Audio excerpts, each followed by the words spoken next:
সঠিক সংবাদ সঠিক সময়ে সঠিকভাবে আপনাদের কাছে পৌঁছে দেওয়ার দায়বদ্ধতা নেই। সেরকম একটা জায়গা থেকে আজকে এমন একটা জায়গায় আমরা এসেছি যিনি বিধায়ক হিসেবে পরিপূর্ণ এবং ফ্লেক্সিবল, মানুষের প্রত্যেকটা উন্নতি, প্রত্যেকটা চাওয়া পাওয়া, প্রত্যেকটা বিপদে আপদে যিনি ঝাঁপিয়ে পড়েন। আমাদের সামনে আছেন তিনি আর কেউ নন, পশ্চিমবঙ্গের হাওড়া জেলার প্রত্যন্ত গ্রাম এলাকা উদয়নারায়ণপুরের বিধায়ক সাহেব, সম্মাননীয় শ্রী সমীর কুমার পাঁজা মহাশয়। নমস্কার স্যার। নমস্কার। আপনারা আজকে আমাদের টিভির পর্দায় এবং অনলাইনে যাকে দেখছেন, তিনি শুধু বিধায়ক নন, তিনি একজন স্বপ্নের কারিগর। পশ্চিমবঙ্গের বিভিন্ন প্রান্তের কথা নয়, তিনি তার এলাকাকে উন্নতির চরম শিখরে, উন্নয়নের চরম জায়গায় পৌঁছে দেওয়ার জন্য 1985 সাল মানে ছাত্র জীবন, যখন বামফ্রন্টের ভরা যৌবন, সেই সময় থেকে একা সংগ্রাম করে আসছেন।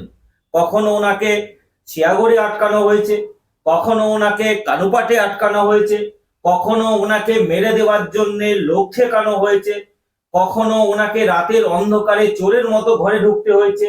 এই রকম একজন সংগ্রামী মুখ আজকে আমাদের সামনে আছেন।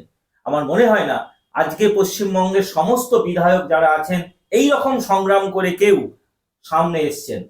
তা স্যার, আপনার কাছে আমাদের একটা জানার খুব ইচ্ছা, কারণ ওই সেই সময়ে আজকে যারা আছি আমরা জানি না, বা কেউ হয়তো জানি যে বামফ্রন্টের সেই সময়কার অত্যাচার, যে অত্যাচারকে পার হয়ে আপনি একা সংগ্রাম করে গুটি কয় মানুষকে নিয়ে ডানপন্থী আন্দোলনকে সামনের দিকে বয়ে নিয়ে যাওয়ার জন্যে যে সংগ্রাম করেছিলেন ছাত্র জীবন থেকে, সেই সংগ্রামের পর্যায়ে যদি কিছু আমাদের আলোকপাত করেন।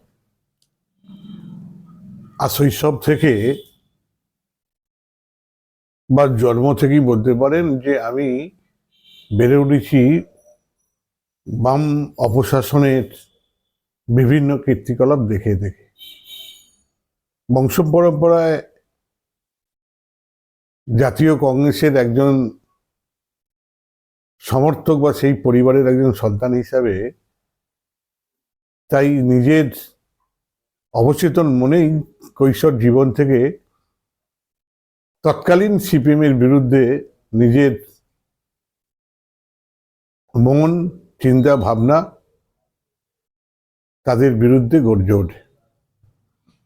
যখন ছাত্র যুব আন্দোলন করতে যাই, জাতীয় কংগ্রেসের একজন শাখা সংগঠনের কর্মী হিসাবে দেখতে দেখতে যখন বড় হলাম, একটু বড় হওয়ার পর যখন জানতে পারি যে কংগ্রেস এবং সিপিএম তারা পয়সার এপিট আর ওপিট, তাই নিজের উৎসুক মন বারে বারে বলেছে যে এই কংগ্রেস আমার ঠাকুরদাদা করেছে, আমার বাপ কাকারা করেছে, আমিও করছি। এই কংগ্রেসে থেকে এই জগদ্দল, এইরকম একটা পৈশাচিক সিপিএম দলকে উদয়নপুরের বুক থেকে সরানো খুব দুর্বিষহ ব্যাপার। ঠিক সেই সময়ই বাংলার আজকের যিনি জননেত্রী মুখ্যমন্ত্রী মমতা বন্দ্যোপাধ্যায়, তিনিও ঠিক একইভাবে সারা বাংলায় আমাদের মতন আপসহীন একটা সংগ্রাম সিপিএমের বিরুদ্ধে করে চলেছেন। করতে করতে যখন তিনি কংগ্রেস থেকে বিতাড়িত হলেন এবং 1998 সালে তৃণমূল কংগ্রেস গঠন হলো, আমিও সেই জন্মলগ্ন প্রতিষ্ঠা লগ্ন থেকে আমিও মমতা বন্দ্যোপাধ্যায়ের একজন অনুগত সৈনিক হিসাবে এই এলাকায় কাজ করা শুরু করলাম।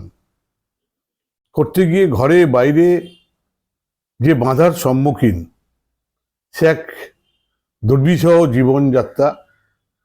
বাড়িতে ঢুকলে, এলাকায় ঢুকলে কংগ্রেসের অত্যাচার, বাড়ির বাইরে বা নিজের গ্রামের বাইরে বেরোলে সিপিএমের লাল চক্ষু, সেই রকম তার মাঝখানেই দুর্বার গতিতে কোনো বাধা না মেনে, সমস্ত বাধাকে উপেক্ষা করেই এলাকার লাঞ্ছিত, বঞ্চিত, নিঃশ্বসিত এবং পিছিয়ে পড়া এলাকাকে সমাজের একটা মূল স্রোতে তুলে ধরার জন্য জীবনপণ সংগ্রাম করেছি গুটি কয়েক সঙ্গী সাথীকে নিয়ে। পথটা খুব সহজ ছিল না, খুবই কঠিন একটা রাস্তা ছিল। বারে বারে সিপিএমের হামলার শিকার হয়েছি, মিথ্যা মামলার শিকার হয়েছি। দিনের পর দিন সিপিএম পরিকল্পনা করেছে মেরে দেওয়ার, আন্দোলনকে স্তব্ধ করে দেওয়ার, প্রতিবাদী কণ্ঠকে স্তব্ধ করে দেওয়ার, কিন্তু বারে বারে তারা ব্যর্থ হয়েছে। যখন তারা সেটা পেরে উঠতে পারল না, তখন মিথ্যার আশ্রয় নিয়ে বিভিন্ন, এমনকি আমাকে খুনের আসামিও করে দেওয়া হয়। তৎকালীন সিপিএমের লাল পুলিশ, সিপিএমের হারমাদ, তাদের চোখের আড়ালে আমাকে কখনো কখনো আত্মগোপন করে থাকতে হয়েছে, কখনো কখনো অপরের বাড়িতে আমাকে রাত্রি যাপন করতে হয়েছে দীর্ঘদিন। তারপর 2011-য় মামাটি মানুষের নেত্রী তথা সর্বভারতীয় তৃণমূল কংগ্রেসের সভানেত্রী, তিনি যখন বাংলায় মানুষের আশীর্বাদ সহযোগিতা নিয়ে বাংলার শাসন ক্ষমতায় বসলেন, আমিও ঠিক অনুরূপভাবে উদয়নারায়ণপুরের পিছিয়ে পড়া মানুষ, উদয়নারায়ণপুরের সংগ্রামী মানুষ, উদয়নারায়ণপুরের শুভবুদ্ধি মানুষ, তারা দুহাত তুলে আমাকে আশীর্বাদ করেছেন, সহযোগিতা করেছেন, করে জয়ের তিলক কপালে তারা সেটে দিয়েছিলেন। সেই 2011 সাল থেকে আজকে 2026, এই দীর্ঘ 15 বছর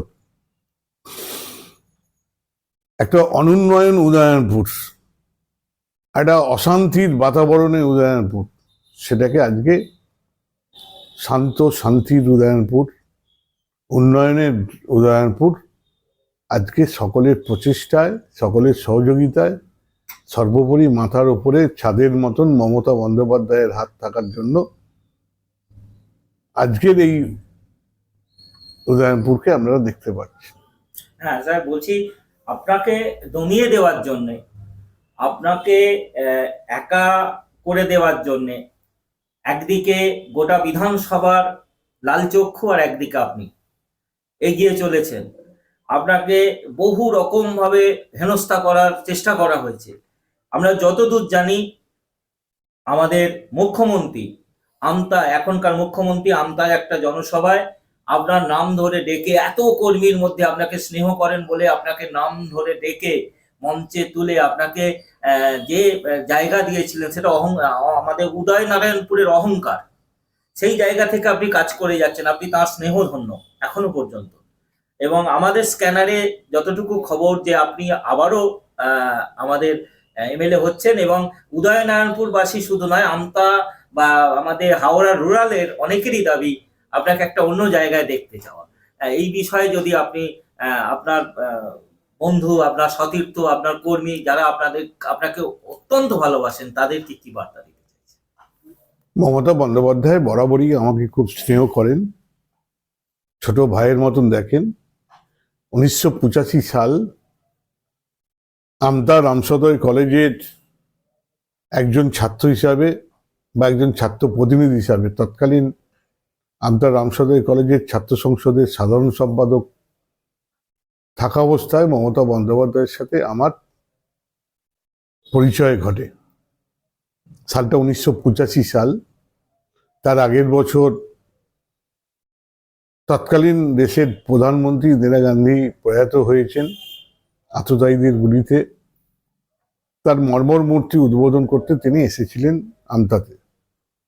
সেই রকম একটি প্ল্যাটফর্মে আমার সাথে পরিচয় ঘটে। তারপর থেকেই নিজের অজান্তেই কবে মমতা বন্দ্যোপাধ্যায়ের একজন অন্ধ ভক্ত হয়ে গেছি, অন্ধ অনুগামী হয়ে গেছি। চলতে চলতে তিনি বরাবর আমাকে খুব স্নেহ চোখে দেখতেন।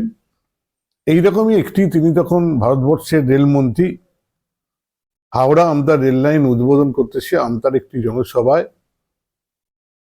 প্রচুর মানুষের ভিড়ের মাঝখানে আমিও একজন শ্রোতা হিসাবে, দর্শক হিসাবে একটা আসনে বসেছিলাম।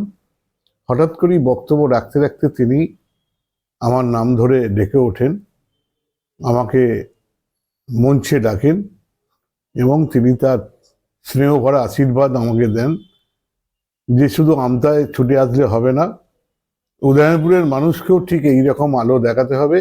আগামী দিনে আমরা তোমায় সামনে রেখে এরকম করতে চাই। এই স্নেহ ভরা আশীর্বাদ তিনি সেদিন করেছিলেন। সালটা সম্ভবত 2008 বা 2009 হবে। হ্যাঁ, ওই সময় 2008-9 এই সময় হবে। হ্যাঁ। তারপর থেকেই চলতে চলতে তো অনেকগুলো বছর অতিক্রান্ত হয়েছে এবং তার আশীর্বাদ নিয়ে, তার সহযোগিতা নিয়ে ধারাবাহিকভাবে মানুষের সাথে, মানুষের পাশে থাকার চেষ্টা করেছি। তখনও ছিলাম, আজও আছি। আজকে একটু বৃহত্তর আকারে থাকি, এখানে এখন দায় দায়িত্ব অনেকটা বেড়েছে। বাংলার আইনসভার একজন সদস্য হিসাবে একবার নয়, তিনি একাধিকবার আমাকে তৃণমূল কংগ্রেসের মনোনয়ন দেন।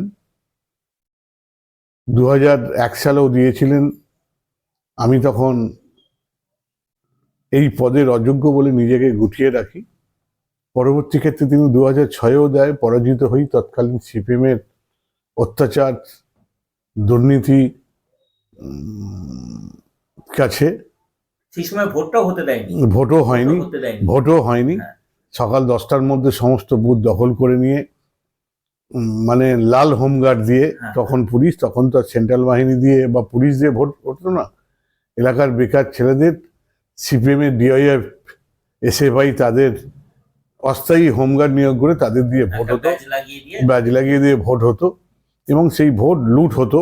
ভোট লুট হয়ে গেল, যথারীতি যা হওয়ার তাই হলো বাংলা তথা উদয়নপুরেও। তারপর তো 2011 সালে পরিবর্তিত পরিস্থিতি, মানুষের দুর্বার আন্দোলন, গণরোধ, গণপ্রতিরোধ করার পরে তারপর আজকে বাংলায় পরিবর্তন হয়েছে। আজকে তার সুফল এলাকার মানুষ, বাংলার মানুষ সবটাই তারা পাচ্ছে। কিন্তু আপনাকে তো আমাদের উদয়নারায়ণপুরবাসী, আমতার অঞ্চলগুলো কয়েকজন, যেটা আমাদের বুথে, আমাদের বিধানসভার সঙ্গে যুক্ত, আপনাকে বন্যায় কোমর পর্যন্ত জল পার হয়ে যেতে দেখছে, বা কোনো জায়গায় অশান্তি হচ্ছে, পুলিশ ঢোকার আগে আপনি চলে যাচ্ছেন।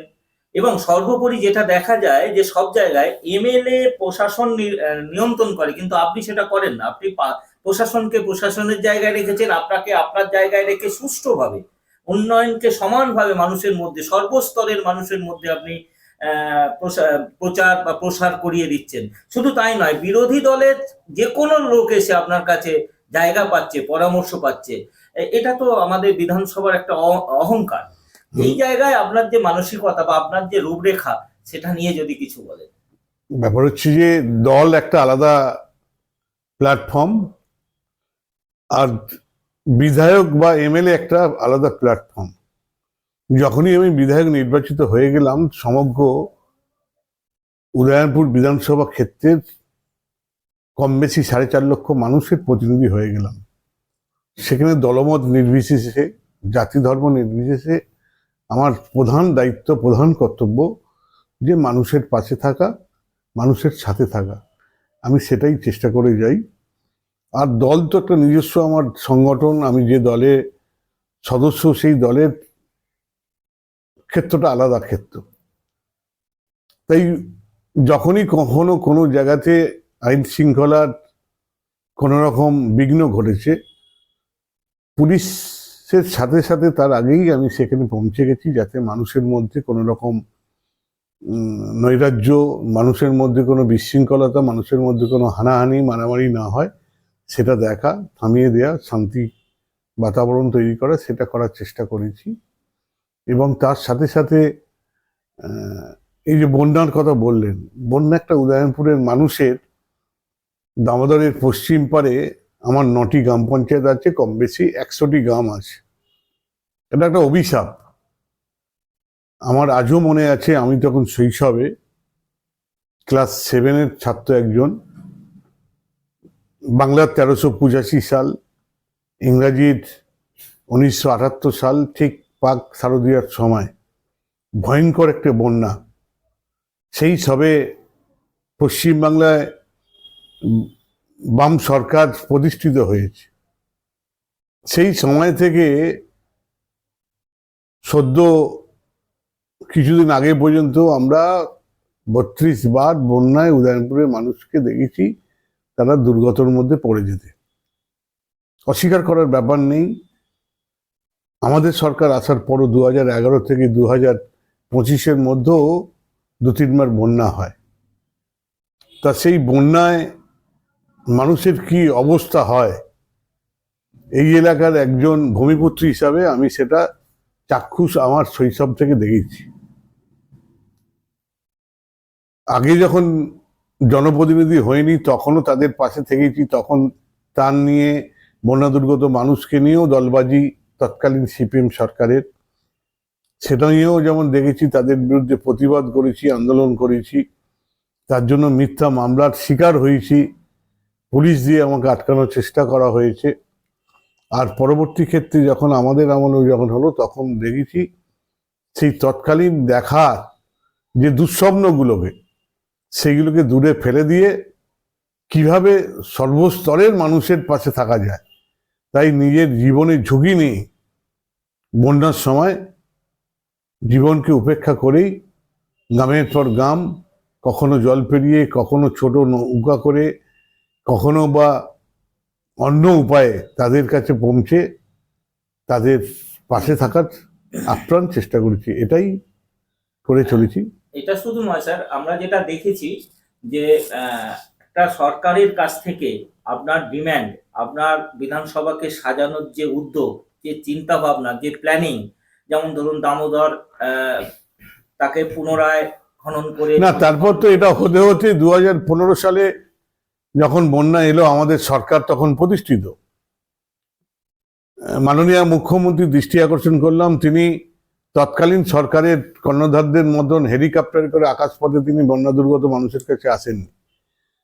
তিনি আমার কাছে খবর পেয়েই সঙ্গে সঙ্গে নবান্ন থেকে ছুটে আসেন মোটর গাড়ি করে, জলের উপর দিয়েই তিনি বন্যা দুর্গত মানুষের কাছে পৌঁছেছেন। গ্রামের পর গ্রাম বন্যা দুর্গত মানুষের দুর্দশার কথা শুনেছেন, সমস্যার কথা শুনেছেন। যথারীতি প্রশাসনকে এবং আমাকে নির্দেশ দিয়ে গেছেন মানুষের পাশে থাকার জন্য, তাদের যথার্থ রিলিফ মেটেরিয়াল যাতে পৌঁছায়, মানুষ যাতে কারো জীবনহানি না হয়, তাকে দূরবর্তী কোনো স্কুল বাড়িতে, কোনো ত্রাণ শিবিরে পৌঁছে দেওয়া, সেই কাজগুলো সুচারুভাবে আমরা একটার পর একটা করে গেছি। এবং তখন থেকেই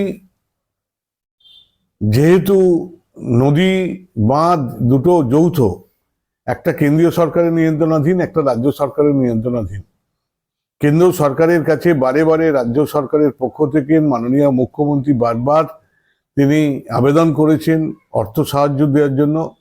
এই যে যারা আমরা নিম্ন দামোদর অববাহিকা অঞ্চলে বসবাস করি, বর্ধমানের কিছু অংশ, হুগলির এবং হাওড়ার কিছু অংশ মিলিয়ে যে আমরা নিম্ন দামোদর অববাহিকা অঞ্চলে থাকি, তার মানুষকে বন্যা প্রতিরোধ করার জন্য কি করা যায় তার জন্য অর্থ চেয়েছেন। কিন্তু কেন্দ্রীয় সরকার সংকীর্ণ রাজনীতির ঊর্ধ্বে উঠতে পারল না। তারা রাজনীতি করলো যে এখানে করলে তৃণমূল কংগ্রেসের বুঝি সুনাম হবে, এ হবে, একটা কানা করিও তিনি দিলেন না। পরবর্তী ক্ষেত্রে মমতা বন্দ্যোপাধ্যায় তিনি ডিপিআর তৈরি করেন, বিশ্বব্যাংকের ঋণ এবং রাজ্য সেচ দপ্তরের অর্থ নিয়ে তিনি বন্যা প্রতিরোধ বাঁধ তৈরি করেন। যত নদী নালা আছে এখানে, মজা দামোদর, কানা নদী, মান্দারিয়া, সমস্ত খালবিলগুলো তিনি সংস্করণ করেন। কান্দুয়া খাল, করিট খাল, টুকুর খাল, মজা দামোদর, সমস্ত খালগুলি তিনি সংস্কার করেন। দামোদরের যে সমস্ত নদীগুলো চর পড়ে গেছিল সেগুলোকে খনন করা এবং দামোদরের পশ্চিম পার পূর্ব পার দুটোকে সুরক্ষিত করে কংক্রিট করা হয়, মন্ডেশ্বরী খাল কাটা হয়।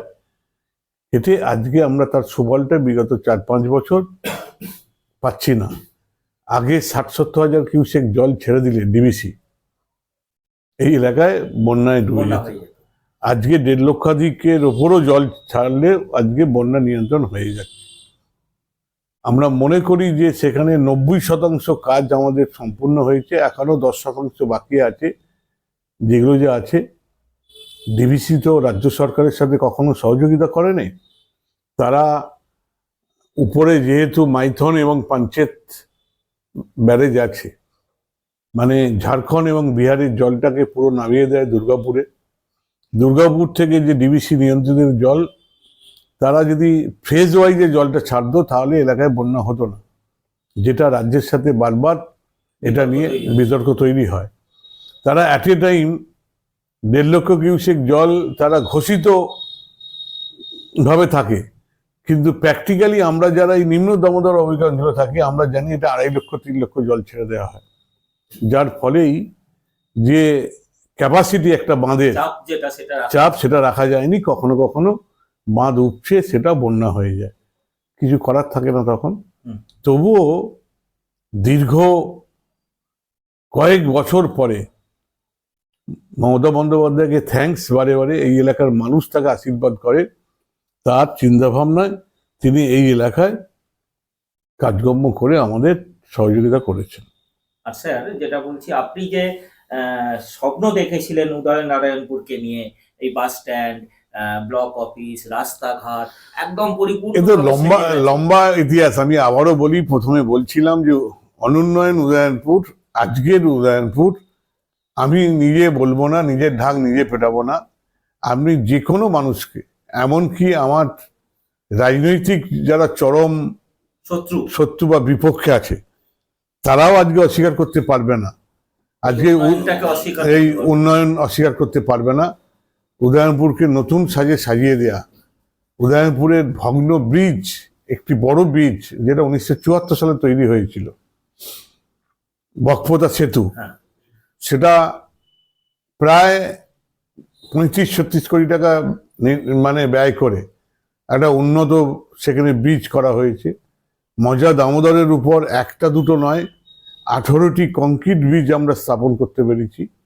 আমরা কাটাখালের উপরে 3টে ব্রিজ করতে পেরেছি, এবং রাস্তাঘাট থেকে শুরু করে যাবতীয় যে দিকটা আপনি বলবেন, যে সাকশন জমির আটমন আল, সেগুলোকেও আমরা কংক্রিট করে দিয়েছি। আমরা যে মেঠো রাস্তা, অলিগলি যে সমস্ত পাড়ার, সেগুলোকেও আমরা কমপ্লিট করে দিতে পেরেছি। এবং তার সাথে সাথে শুধু ভাবলে অবাক হবেন আপনি, যে মানে খাদি গ্রামোদ্যোগ দপ্তর থেকেও যে রাস্তা করা যায়, এমনকি হ্যান্ডলুম ডিপার্টমেন্ট থেকেও যে রাস্তা করা যায়, আমরা তার নিদর্শন এখানে বিভিন্ন কয়েকটি জায়গায়, গজাতে, উত্তর হরিশপুরে, আমরা সেই দপ্তরের অর্থ নিয়ে এসে আমরা রাস্তা করেছি।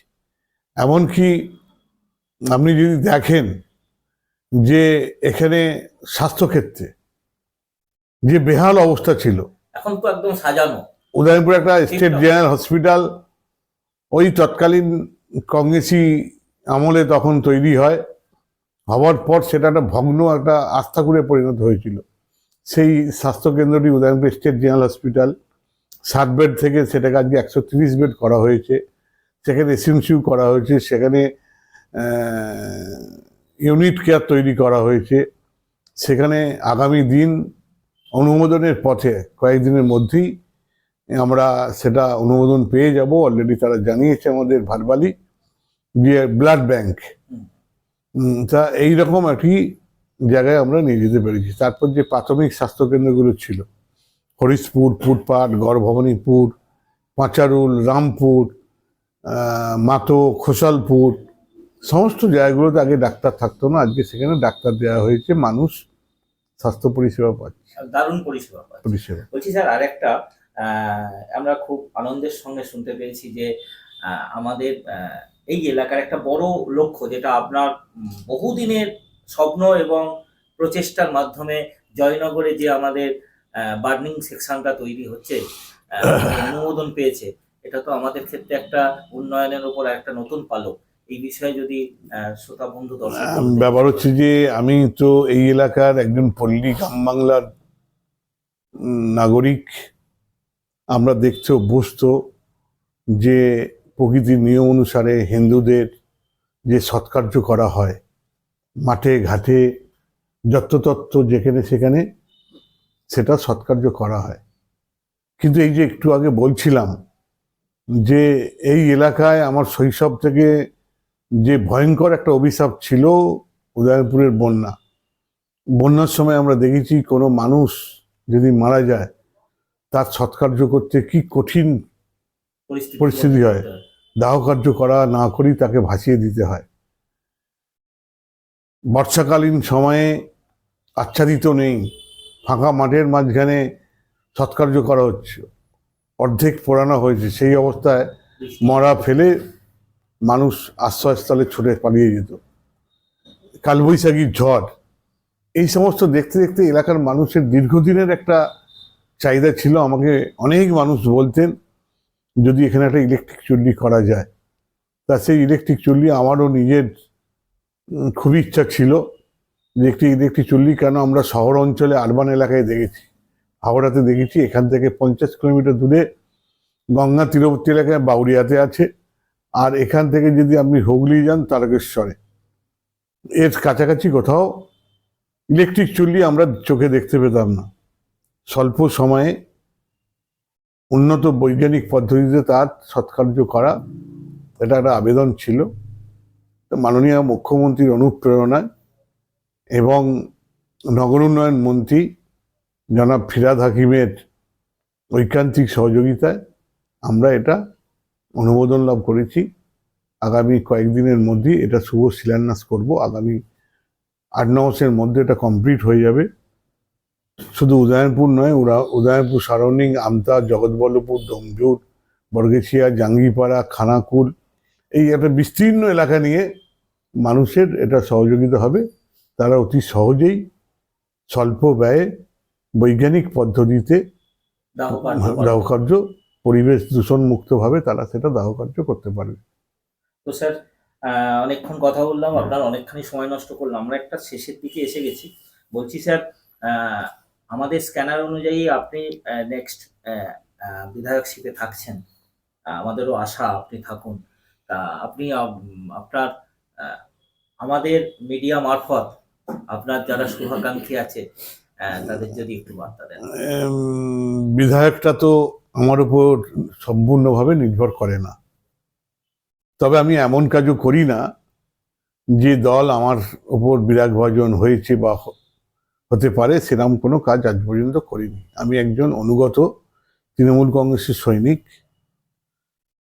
দল যদি আমাকে মনোনয়ন আবার দেয়, আমি আবার উদয়নপুরের মানুষের মুখোমুখি হব, তাদের আশীর্বাদ সহযোগিতা প্রার্থনা কামনা করব। এবং আমার দৃঢ় ধারণা যে এই এলাকার মানুষ যেভাবে আমাকে আপন করে তার পরিবারের একজন সদস্য হিসাবে মেনে নিয়েছে বিগত দিনে, আজও নিচ্ছে, আগামী দিনেও নেবে। আবার পুনরায় মমতা বন্দ্যোপাধ্যায় হাতকে শক্তিশালী করার জন্য এবং এলাকার একজন সেবক হিসাবে আবার নিজেকে তুলে ধরতে পারবো, এই আশা, এই ভরসা আমার আছে। অনেক ধন্যবাদ আপনাকে। দর্শক বন্ধুদের কাছে অনুরোধ, আমাদের জনপ্রিয় বিধায়ক সমীর বাবুর কথা আমরা শুনলাম। উনি শুধু বিধায়ক নন, আবারও বলছি, একজন শিক্ষক, এবং শিক্ষকের মতোই প্রত্যেককে সেই ভালোবাসা, সেই আশীর্বাদ দেন।